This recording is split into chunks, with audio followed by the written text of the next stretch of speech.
Guys, welcome back to my YouTube channel. It's your girl Obierika in the building, and you're welcome to another day in the Vlogmas series. So today's video is supposed to be done in sort of a chill way, hence why I'm on the floor. Think about to do my hair. I literally woke up like this, guys. I had lip gloss on at night because the Hamatan is really dealing with us here in the north. Well, they say Abuja is not north, but the Hamatan is really dealing with us over here. But I just wanted to just sit down and film this video now because I was feeling really comfortable. Anyway, in today's video, from the title, I'm going to be talking about my experiences as an asthmatic, but one experience that has stood out for me where I thought that this was the end, more like my worst crisis or my worst asthma attack in the history of my asthma attacks. So if you're interested in watching, if you're interested rather in hearing this story, please keep on watching.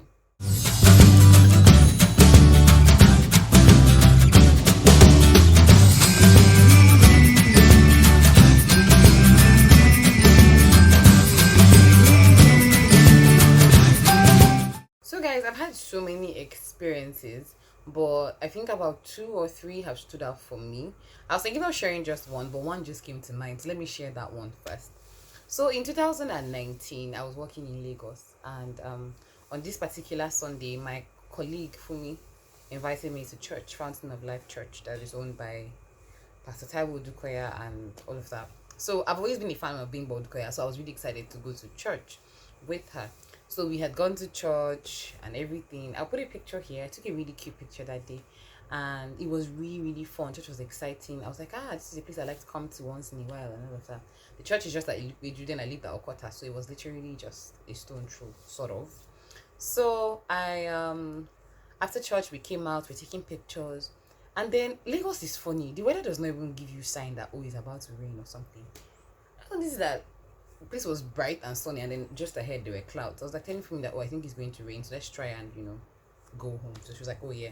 So we had to walk for a bit to get to Oshodi under bridge to take like buses or whatever to wherever you are going to. So as we were walking, next thing out of nowhere it just started to rain. There was no shelter. Church was a bit far, so we thought the rain was just all these rains that would just fall and pass. So we ran under one shade, and before you know, guys, it became a fully fledged rain. Like it was so heavy and everything. So we're trying to figure out what to do. We are trying to stop keke, like those that will enter keke and keke will take us under the bridge so that we'll have more shade. Kekes were refusing to go and everything.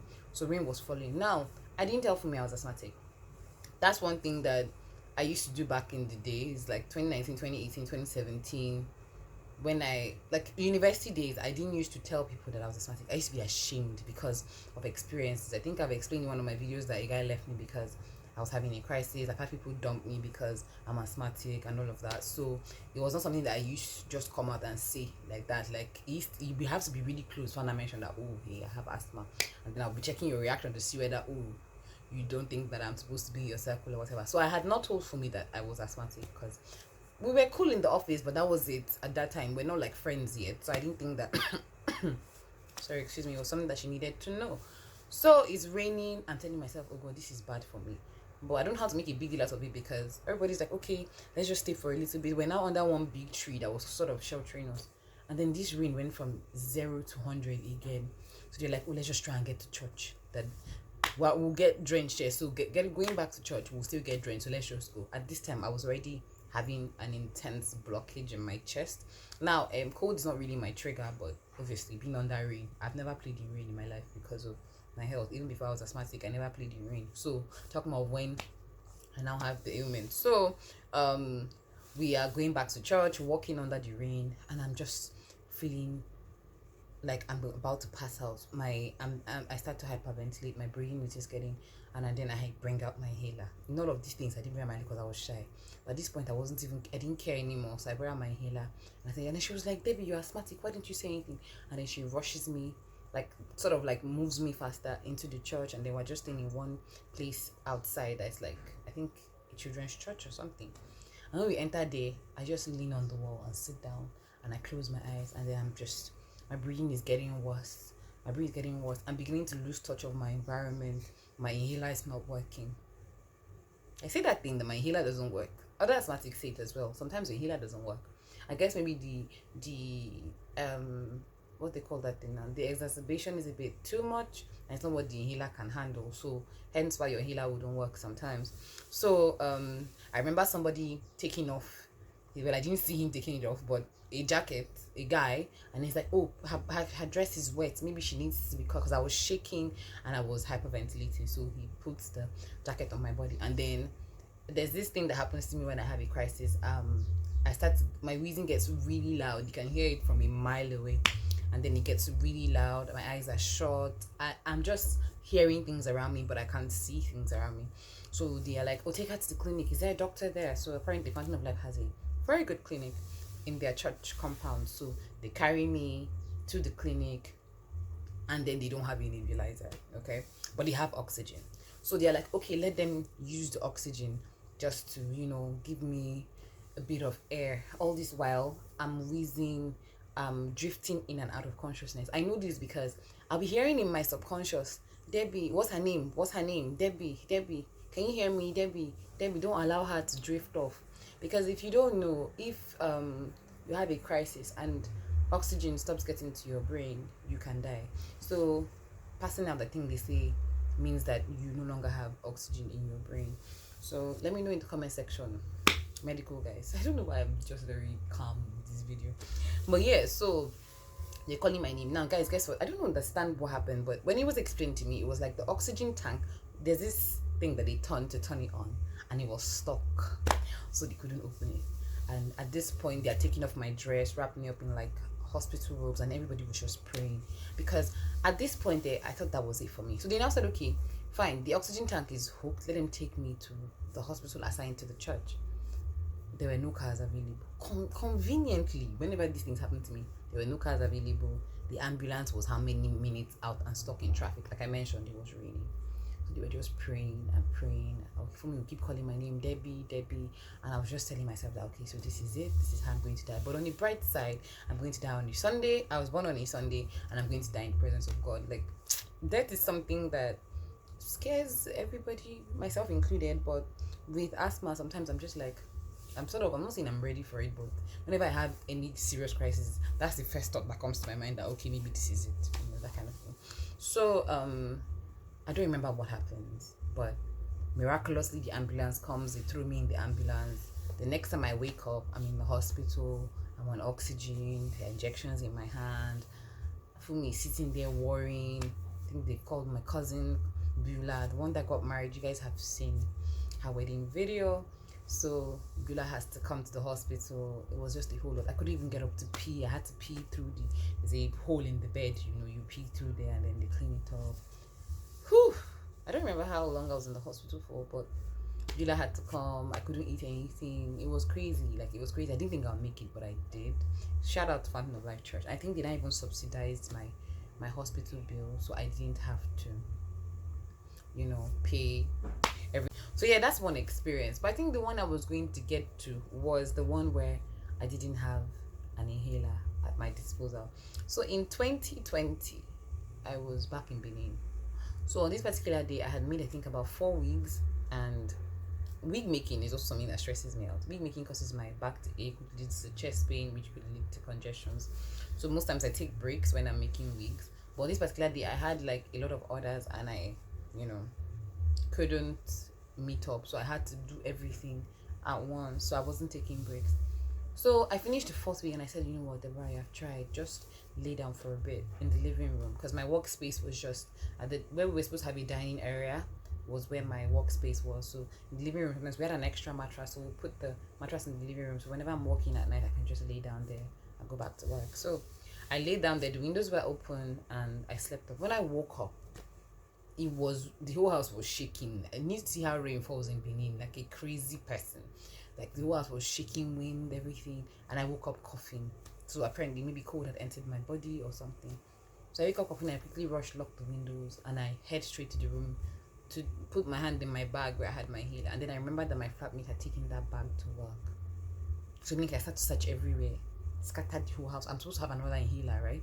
I can't find it. I search, scatter everywhere. And when I rarely panic when I have a crisis, but when I wake up like that, panic is the first thing, because I'm like, okay, how long has it been going on for? How long has it progressed? Is it something that I need to will my healer work, all those kind of things, because the thing has been building up while you were sleeping. So I searched, I didn't find it. I picked up my phone, I started calling my flatmates. If you are dying, don't call Chidima. That, I don't know if that was before Sha, but then the kind of job she worked, she was rarely ever with her phone. So I called and called and called and called, texted her that is my healer in the bag that you took. Because I felt like if my healer was inside and she had seen it, she would bring it out and tell me, oh baby, I kept your healer here, just in case. So it's funny how I give good advice to other people when they're having like crisis. I'll be like, okay, see if you can boil water, slice some ginger and garlic, just inhale it, drink it slowly, take a tablet. All these things didn't come to mind. I just started to panic. And panic is not good for you when you're having an attack. It sort of increases the frequency. So at this point, it started to get really bad and I could barely do anything. So I crawl back to the bed, pick up my phone and call my doctor. And it's on this particular day that my doctor is stuck on the other side of town. And if you know Benin quite well, when it rains, the whole of his Uselu is blocked because it's flooded. You have to wait for like an hour for the whole water to subside before cars can drive in and all of that. So he was stuck at the other side of town. My flatmate wasn't picking my calls. I wasn't very friendly with my neighbors because the lady wasn't exactly friendly and it was raining. So even if I opened the door to come out and like shout, but like nobody would have heard me. So I just closed the door back and then I just tried to sit up in the position that would help, and it was just getting worse. My doctor was worrying. He was saying, okay, can you get this? I'm like, I don't know where anything is. Like, and then he was like, you need to calm down, see if you can swallow a pill. At this point, he was talking, I couldn't talk anymore. It had progressed to a point where I couldn't talk anymore. So I was texting him that I can't talk, which means I can't swallow. So what am I supposed to do? So he was showering. And then finally, I don't know how he was able to get through to my flatmate. But at this point, I'd laid down on the bed. I was even so weak that my wheezing wasn't even as loud as they call these ones. They say they call it the silent type of attacks, and they are the worst because normally when you are loud and wheezing, everybody will rush and attend to you. But these silent ones, they'll be like, okay, it's not that serious, and then it's just killing you slowly. So fast forward to like, I don't know, it felt like a century after. I hear the door opening and I'm hearing voices. Please carry her. I don't know what's happening. I can't see. I don't know. I know I can recognize Chidima's voice. I can hear my neighbor's voice that we don't even talk to. They're like, put her in the car. And then guess what, ladies and gentlemen, men, that was the very day that they decided that they wanted to construct the road to my estate. And they had poured laterite. And then it started raining. So you imagine laterite that they just poured and then it had rained. It was raining. How the whole road would be like. And see, let me just say, on this particular day, the enemy tried to. So it would have been okay if that was just the case, like just the entrance to our essay was blocked. They're also doing the road from the junction, so it means that cars couldn't come in through from that side to also come in at least and get to the, how do I explain now, from the main road to the junction of my street. They had also blocked it because they were fixing the entire streets plus our own, because we live in a military estate, so they were also fixing our side of the road as well. So my doctor's car was parked, finally found a way to come through, but he was parked there. Chidima took an Uber, couldn't come in with the Uber, was stuck there, so she had to walk through mud and everything and come to the house. As God will have it, buy a Mercedes Benz in your life, always have a Benz. My neighbor drives a V-Boot, and then they put me in her car. And she was like, she wasn't sure if the car will make it, but let's just try. And I don't know how this lady drove this car, but we're able to pass. When we now came out, wanted to now like go into town and go to my hospital that I normally go to, and then Chidima is like, that place is blocked, what do we do? And then Human just remembers that, oh, there's a hospital next to us, let us hope that the doctor is around. These private hospitals that only have one doctor and a few nurses and all of that. So we get there. At this point, I don't even know what's happening again. I'm just lying down at the back seat, and then they knock on the door, and then the doctor is like, madam, what's up now, how are you doing? I was just about to leave, and she was like, please, you can't leave, we have somebody in the car. And then as they're carrying me, the doctor is like, how do you let it get this bad? This lady could have died. At that time, I drift off as well. When I wake up again, they are checking my eyes. That's their torchlight thing, checking my eyes. I'm on a lot of needles are in my hand. There was no light, so they were not using any nebulizer at the time. So just injections and everything. I could see Chidima, I could see my doctor, my neighbor. Everybody was just looking at me like, how did you allow it get this bad? And then the doctor asked me, can you talk? I was just shaking my head. Are you feeling better? I was able to nod. And then he was like, I needed to stay overnight, that this was a really, really bad one. And if my family hadn't gotten to me when she got to me, only Jesus knows what would have happened. But yeah, so Everybody was angry. Why didn't you have your inhaler? Why don't you have more than one? I was like, I have more than one, but then sometimes you panic and you can't remember where anything is. But I kept in the particular place and I couldn't find it. But yeah, but that has stopped me now. I have inhalers everywhere. In all my handbags, at least the ones I carry out a lot, there's always an inhaler. At the side of my bed is an inhaler. On top of my fridge is an inhaler. Like there are inhalers everywhere. I carry my tablets everywhere on me. If I just feel like there's a trace of irritation in my nose, I use my inhaler, because in my throat rather, I use my inhaler because I can't shout. Anyway, I think these are the most defining crises I've had, I think, that I can remember. Obviously, the earlier stages when I was first diagnosed, I used to have really crazy ones where I would faint and I'll wake up and I'm a specialist. That's the Abuja Teaching Hospital. So I can't really remember those ones. But these ones are the ones where I thought that, okay, I'd mastered this asthma thing. I knew my triggers, I knew what would get to me, and I flopped because of one. The first one was because I was ashamed of being asthmatic, and the second one was just the devil really trying hard. But yeah, that's what I wanted to come and share with you guys.